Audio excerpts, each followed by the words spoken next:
अच्छा देखें, एजुकेशन के सब्जेक्ट में जब आ रहे हैं, उर्दू मीडियम में फ़िलहाल हम स्टार्ट कर रहे हैं, ठीक है।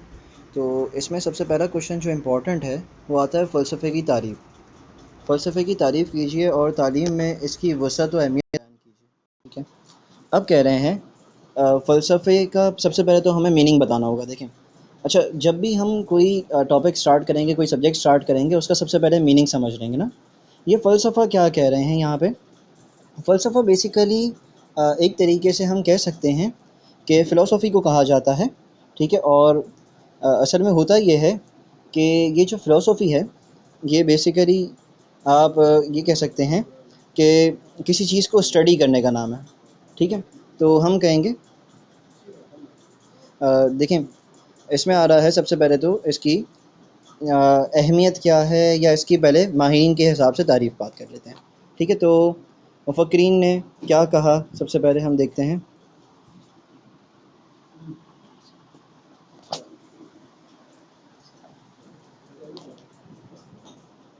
अच्छा देखें, ये सुकरात कहते हैं कि फ़लसफ़े असल में हकीकत को असल रंग में देखने का दूसरा नाम है। आप रियलिटी की बेसिस पे प्रैक्टिकल एग्जांपल्स के साथ अगर किसी चीज़ को देखते हैं, तो ये क्या हो जाएगा, ये बेसिकली फ़लसफ़ा कहलाता है। किसकी नज़र में? सुकरात की नज़र में, ठीक है। अब अगर कहा जाए कामते का ख़्याल, कामते कौन है? एक और कोई फ़िलासफ़िस्ट हो गए, ठीक है। उन्होंने कहा फ़लसफ़ा तमाम उलूम की माँ है। उन्होंने ये कहा कि मतलब तमाम उलूम की माँ का मतलब क्या हो गया?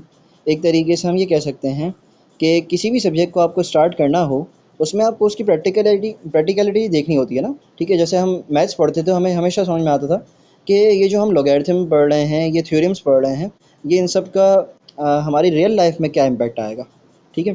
तो ये कुछ बातें थी। अच्छा, अब आगे इसकी आ रही है अहमियत, ठीक है। हम ज़रा देखेंगे इसकी वसीयत और अहमियत, तो उसमें ज़रा समझ लेते हैं बात को।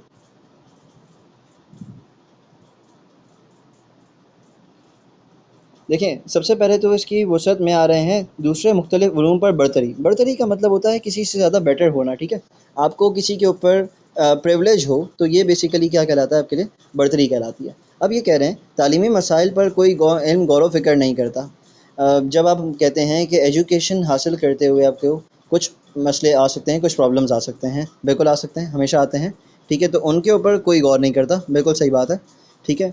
और कोई भी ये नहीं देखता कि बच्चे को अगर लर्निंग नहीं हो रही है तो वो क्यों नहीं हो रही है, उसके रीज़न क्या है। आप बच्चे को रट्टा लगवा रहे हैं, नहीं, रट्टा नहीं लगवाना है, उन्हें समझाना भी है। अगर समझ में आ जाए चीज़ तो याद भी हो जाएगी, ठीक है। यही वाली फ़िलॉसफ़ी हम भी अप्लाई करते हैं। तो खैर आगे बढ़ेंगे थोड़ा सा।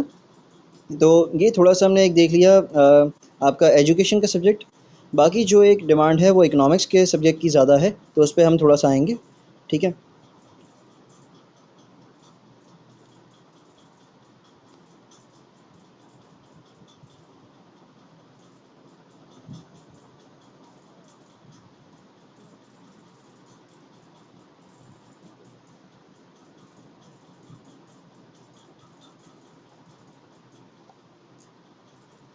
तो ये इकनॉमिक डेवलपमेंट ऑफ पाकिस्तान का हमारा जो सब्जेक्ट है, देखिए इसको समझ लेंगे सबसे पहले। ये मैंने क्या किया है, मैंने बेसिकली इकनॉमिक डेवलपमेंट के जो इंपॉर्टेंट चैप्टर्स या उनके जो क्वेश्चंस थे, उनकी हेडिंग्स को एक जगह कर दिया, ठीक है। तो अब मैं ये कह सकता हूँ कि जो इनकी हेडिंग्स थी बेसिकली, उनको मैंने एक जगह कर लिया। तो आप क्या करेंगे? देखिए, इकनॉमिक डेवलपमेंट में सबसे पहले तो हम समझ लेते हैं कि इकनॉमिक डेवलपमेंट और इकनॉमिक ग्रोथ में डिफरेंस क्या है। इकनॉमिक ग्रोथ बेसिकली उस चीज़ का नाम है कि आप कहें कि देखें एक बच्चा अगर हम कहते हैं रोड पे भी है, ठीक है, तो उसकी भी जो ग्रोथ है वो हो जाएगी ना, ठीक है। वो भी 10 इयर्स का था, अब 20 इयर्स का हो जाएगा, तो ज़ाहिर सी बात है फिज़िकली ग्रो करेगा, ठीक है। उसकी भी बॉडी जो है वो ग्रो करती है, बिल्कुल सही बात है।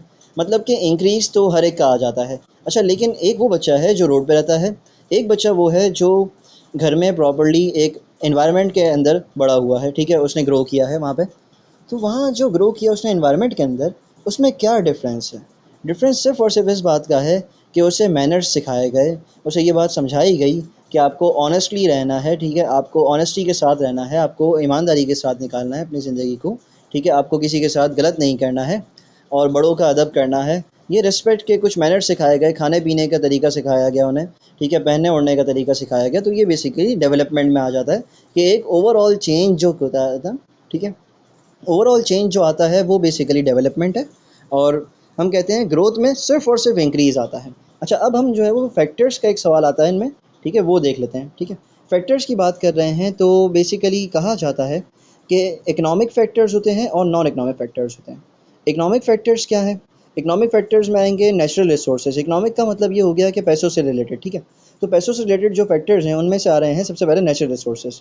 जब नेचुरल रिसोर्सेज की मैं बात करता हूँ तो इसमें आएगा कैपिटल, ठीक है, एंटरप्रेन्योरशिप, नेचुरल रिसोर्सेज और डिवीजन ऑफ लेबर। ये ज़रा एक एक करके इनको भी थोड़ा सा डिटेल में भी समझ लेते हैं ना। नेचुरल रिसोर्सेज, हमने कहा एक कंट्री या एक ऐसी जो इकनॉमी है जिसमें सबसे ज़्यादा उनके पास नेचुरल रिसोर्सेज हैं, जैसे कि पाकिस्तान है। ठीक है, हमारे पास एग्रीकल्चर के लिए अच्छी खासी एक हमारे पास प्रॉपर्टी में और बहुत सारे लोग जो हैं वो एग्रीकल्चर में इन्वॉल्व हैं। तो हमें ये पता चला कि हमारे पास नेचुरल रिसोर्सेज बहुत ज़्यादा क्वांटिटी में हैं और अगर हम इसका प्रॉपर्ली यूज़ करें तो हमारी डेवलपमेंट बहुत फास्ट हो सकती है। ठीक है, सेकंड कहा गया कैपिटल। देखिए, कैपिटल होता क्या है? कैपिटल बेसिकली इन्वेस्टमेंट का नाम है। किस चीज़ में इन्वेस्टमेंट? हम कहते हैं अगर हमारे बिजनेस के अंदर जो चीज़ इन्वेस्ट कर दी जाए वो बेसिकली क्या कहलाता है? कैपिटल कहलाता है। ठीक है, अब क्या कहा गया? हम अगर कहेंगे कि कैपिटल जितना ज़्यादा होगा, देखें लोगों के पास बिज़नेस करने के लिए पैसे हैं, इन्वेस्टमेंट है, तो आप बहुत आराम से बिज़नेस कर सकते हैं और उसमें आपकी ग्रोथ भी अच्छी होती है। ठीक है, ये बात हो गई। अब पता ये चला कि कैपिटल भी आ गया। चलें, थर्ड आ रहा है एंटरप्रेन्योरशिप। एंटरप्रेन्योरशिप होता क्या है? बिज़नेस का माइंड, बिज़नेस करने का एक कहते हैं ना हम थोड़ा सा एक कॉन्फिडेंस आता है एक बिज़नेस करने का। ठीक है, वो इंसान को कब आता है? देखें, आपके यहाँ पॉजिटिव एनर्जीज़ हों, लोग आपको सपोर्ट करते हों नए बिज़नेसेस को। ठीक है, तो ये क्या कहलाता है बेसिकली? ये एक पॉइंट है जो बहुत इंपॉर्टेंट है एक किसी भी इंसान के बिज़नेस करने या नहीं करने में। ठीक है, उसका कॉन्फिडेंस जब तक बिल्डअप नहीं होगा, लोग उसको डिग्रेड करते रहेंगे तो उसके लिए बहुत मसला है। ठीक है, अब आता है division of labour. Division of labour क्या है? डिवीज़न ऑफ लेबर में हम कहेंगे कि बेसिकली ये कहा जाए अगर कि आप अगर स्किल्ड और अनस्किल्ड पर्सन दोनों को इक्वली ट्रीट करते हैं तो आपका कंट्री कभी भी ग्रो नहीं कर सकता। एक बंदा जिसने प्रॉपर जाके एक डिप्लोमा किया, एक डिग्री ली, ठीक है, वो बंदा एक क्वालिफाइड है। ठीक है, जिसने चीज़ों को पहले पढ़ा उसके बाद प्रैक्टिकल किया। एक बंदा जिसने बगैर किसी चीज़ को पढ़े डायरेक्टली प्रैक्टिकल कर लिया, विदाउट एनी डिग्री सीख लिया, तो वो अनस्किल्ड पर्सन है, स्किल्ड नहीं कहलाएगा या सेमी स्किल्ड हो सकता है, मैक्सिमम वो अनस्किल्ड ही कहला सकता है। ठीक है, स्किल्ड नहीं कहलाएगा एटलीस्ट। तो डिवीजन ऑफ लेबर मतलब लेबर में थोड़ा सा डिफरेंस रखेंगे हम। ठीक है, अच्छा अब आगे बढ़े तो देखा कि स्ट्रक्चरल चेंजेस। स्ट्रक्चरल चेंजेस का मतलब ये हो गया कि अगर मैं कहता हूँ एक बंदा अगर कह सकते हैं कि उसके अंदर चेंज आया है। ठीक है, बिल्कुल सही बात है, अगर उसके अंदर चेंज आया तो बहुत अच्छी बात है, लेकिन हमें कैसे चेंज फील होगा? उनके पहनने ओढ़ने में डिफरेंस आ गया। पहले वो जो है वो ऐसे ही कैजुअल वेयर में निकल जाते थे कहीं भी। ठीक है, अब जो है वो थ्री पीस सूट में निकलते हैं, तो एक प्रॉपर स्ट्रक्चरल चेंज आ गया, हेयर कट प्रॉपर हुआ हुआ होता है, तो ये डिफरेंस बहुत बड़ा है। ठीक है, उसके बाद आ रहा है ट्रांसपोर्टेशन। ट्रांसपोर्टेशन पे समझेंगे। हमने कहा अगर एक चीज़ बहुत जल्दी कहीं मार्केट से एक मार्केट से दूसरी मार्केट ट्रांसफ़र की जा सकती है, तो बेसिकली ये एक बहुत बड़ा इम्पैक्ट होता है कि एक कंट्री ग्रो कितना करेगा, डेवलप कितना होगा। अच्छा, नॉन इकोनॉमिक फैक्टर्स कौन से थे? हमने कहा सोशल और human factors. Social human factors, social का मतलब आपका जो एक सर्कल है, ठीक है, फ्रेंड सर्कल हो गया या कोई भी सर्कल हो गया जिसमें हमने बात की कि सारे के सारे जो लोग आपसे रिलेटेड हैं वो आपको कितना पॉजिटिवली ट्रीट करते हैं या फिर आपको कितना कॉन्फिडेंस देते हैं, ये बेसिकली सोशल फैक्टर हो जाएगा। फिर आते हैं ह्यूमन फैक्टर, इंसान की अपनी सोच क्या है। आप चलें अभी हमारे साथ, ठीक है, और डिग्री वाले जितने भी स्टूडेंट्स हैं, ठीक है, हम उनसे जाके बात करते हैं। मैक्सिमम लोग यही कहेंगे कि हमें यहाँ पे जॉब लग जाए, इस जगह पे जॉब लग जाए। अच्छा, बच्चों का माइंडसेट ही नहीं है अभी तक कि बिज़नेस भी कोई चीज़ होती है, क्योंकि रिस्क टेकिंग नहीं सिखाई गई बचपन से। ठीक है, और चीज़ें जो है वो रट्टा लगवाई गई हैं रादर देन कि उनको प्रैक्टिकली एक्सप्लेन किया जाता। ठीक है, तो ये हमारा इकोनॉमिक्स का एक थोड़ा सा था। ठीक है, अब जो है वो हम क्वेश्चंस की तरफ आ जाएंगे। ठीक है, और अगर रिक्वायर्ड है तो मुझे बताएं, फिर हम सोशियोलॉजी की तरफ भी जाते हैं। ठीक है।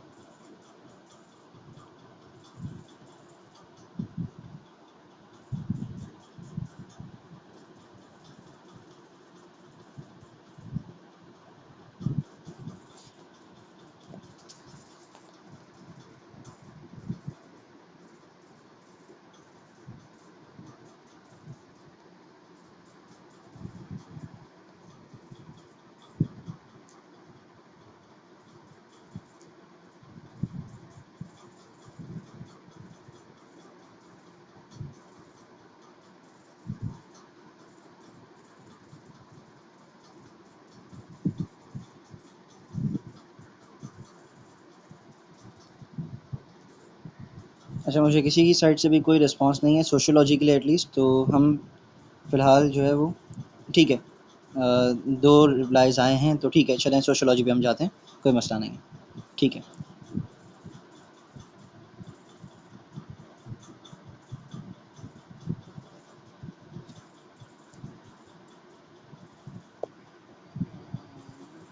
अच्छा देखिए, सबसे पहले तो हम सोशियोलॉजी में एक ये आ रहा है, ये एक बड़ा इंपॉर्टेंट क्वेश्चन है, ठीक है? नज़री और इतलाक़ी इमरानियात का फ़र्क, ठीक है? एक होता है नज़री और एक होता है इतलाक़ी। बेसिकली इनके नाम से ही पता चल रहा है। आप कह रहे हैं सोशियोलॉजी, ठीक है, बिल्कुल सही है। अगर हम कह रहे हैं इमरानियात का जो सब्जेक्ट है हमारा सोशियोलॉजी का, तो उसमें 2 अलग-अलग टाइप्स होती हैं, एक होता है नज़री और एक होता है इतलाक़ी। आप एक चीज़ को सिर्फ़ पढ़ लें, सिर्फ़ देख के आइडेंटिफ़ाई कर लें, ये क्या हो जाएगा, ये नज़री इमरानियात हो गई, ठीक है? सिर्फ़ देख के हमने अंदाज़ा लगा लिया। एक चीज़ को प्रैक्टिकली करके देखना, उसमें बहुत हम कहते हैं ना, ज़मीन आसमान का फ़र्क है कि एक चीज़ बोलना बहुत आसान है, करना मुश्किल है, तो सिंपली इस पे जाके अप्लाई हो जाता है, ठीक है? इन दोनों के डिफ़रेंस क्या हैं? हमने कहा इनकी डिफ़रेंस, और एक तो सबसे पहले हमने ये देखा थोड़े से पॉइंट्स कि सबसे बड़ा डिफ़रेंस तो यही है कि आप इनमें कह सकते हैं कि प्रैक्टिकल जो अप्लाई किया जाता है वो इतलाक़ी इमरानियात है, ठीक है? और नज़री इमरानियात जो है बेसिकली कह सकते हैं कि वो देख के अपना एक पर्सपेक्टिव बना लेते हैं, ये तो बड़ा इम्पॉर्टेंट होता है और हर एक बंदा आराम से कर रहा होता है, ठीक है? यहाँ पे लिखा हुआ है नज़री इमरानियात जो है हर एक पहलू के साथ एक दूसरे के एक चीज़ आप सोचते हैं पहले, फॉर एग्ज़ाम्पल आपने कोई बात सोच ली, ठीक है? आपने उसको अप्लाई करने का अब सोचा। आपने सोचा कि ये जो है वो अगर कहा जाए कि पानी के जो प्लांट्स लगे हुए हैं, आरओ प्लांट जो लगे हुए हैं, फ़िल्टर प्लांट्स लगे हुए हैं, ठीक है? ये बड़ा एक अच्छा बिज़नेस रनिंग बिज़नेस आजकल दिख रहा है, ठीक है? आपने ये सोचा, देखा, ऑब्ज़र्व किया। अच्छा, अब उसके बाद आपने जाके माइंड में बिल्कुल आती है ये बात कि क्यों ना ये काम हम भी खोलें थोड़ा-सा, या इसका सेटअप पता करें कि कितने का हो जाता है, क्या होता है, तो इसके बारे में कुछ इन्फॉर्मेशन लें, ठीक है? तो ये एक बात है जो डिफ़रेंस लाती है एक चीज़ में, आपने देखा और उसके बाद फिर आप उसको इम्प्लीमेंट करने का सोच लें एटलीस्ट, तो ये क्या कहलाता है, इतलाक़ी इमरानियात कहलाते हैं, ठीक है? अच्छा, अब इसके अहमियत क्या है, पाकिस्तानी माशरे के हवाले से बात करते हैं, ठीक है? पाकिस्तान में ये सबसे पहली हेडिंग आ रही है हमारे पास तालीम, ठीक है? हम तालीम की बात करेंगे, तो इसमें आ रहा है पाकिस्तान में तालीम की शरह बहुत कम है और मयार भी पस्त है, चुनांचे तालीमी इदारों में तालिब इल्मों के तालीमी और जज्बाती मसाइल हल करने के लिए भी हमारे माहिरीन आमिर खुसूसी खिदमत पेश करते हैं, ठीक है? बिल्कुल सही है। जिससे मयार तालीम को बेहतर बनाने और तालिब इल्म को तामीर शक्ल में काफ़ी मदद मिलती है। तालीम का मकसद सिर्फ डिग्री हासिल करना नहीं, बल्कि अमली ज़िंदगी के लिए अपने आप को ऐसा तरीके से तैयार करना होता है।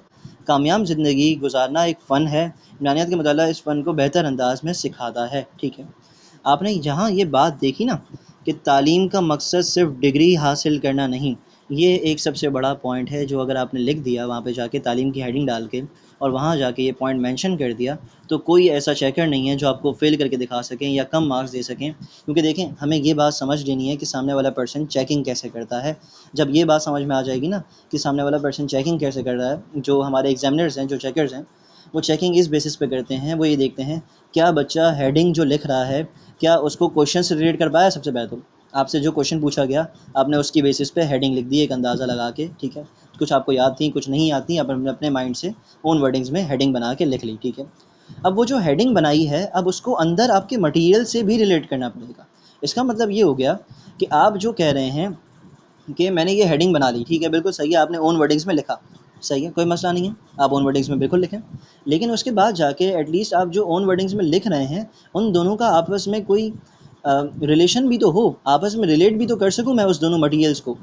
पता चले कि एक जो है वो ईस्ट है और एक जगह वेस्ट चला रहा है, ठीक है, दोनों अलग-अलग किस्म की बातें हो रही हैं, तो ये बिल्कुल ही काम जो है वो एक्सेप्टेबल नहीं होता, ठीक है? तो काइंडली थोड़ा-सा इस पे फ़ोकस करेंगे हम, ठीक है? तो ये हमने सोशियोलॉजी का एक थोड़ा-सा इम्पैक्ट देखा है, ठीक है? बाकी जो है वो हम आई गेस ये 3 की ज़्यादा हमारे पास डिमांड थी, तो इसको हमने देख लिया।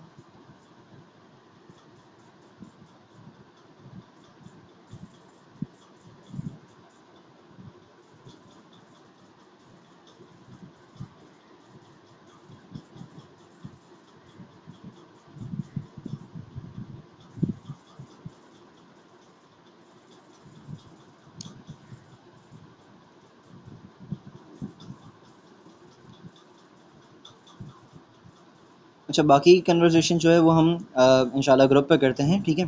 तो आई गेस आज के लिए इतना काफ़ी है अभी फ़िलहाल के लिए, ठीक है। हम बाकी जो है वो ग्रुप पे देखते हैं, जिससे क्लास मिस हो गई हैं या उनके हम कह सकते हैं सोशियोलॉजी बिल्कुल इंग्लिश में भी होगा, ठीक है, बिल्कुल इंग्लिश में इंशाल्लाह स्टार्ट करेंगे इसको भी, और एजुकेशन भी बिल्कुल इंग्लिश में भी होगा और उर्दू में भी होगा, ठीक है, दोनों पैरेलल इंशाल्लाह लेके चलेंगे।